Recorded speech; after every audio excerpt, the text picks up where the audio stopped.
I think, I mean, it's obvious to us looking back, but this was not at the time someone well known, and he would go on to be, the first African American president. So for him in particular, I think it was essential to be able to tell a good story. So people that might have been uncomfortable with the idea at the time could say, hey, this guy's really not that different than us, even though he might look different or he came from a different background. So I think that's really a compelling aspect of his candidacy and then his presidency.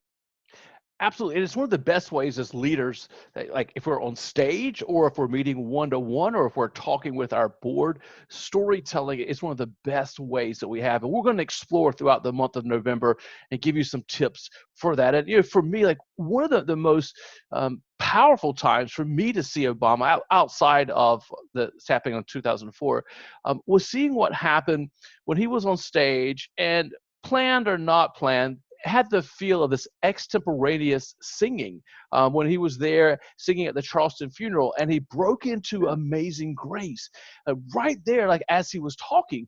And I think for me, like it touched the heartstrings of people that were there at the funeral. It was something familiar to them as well, but it also had this real feel of spontaneity. So it wasn't like this feeling of this canned speech that would be the same no matter where he was. He was there, he was in the moment, and he touched hearts. Like he really connected with his audience during that time of giving that speech, that eulogy.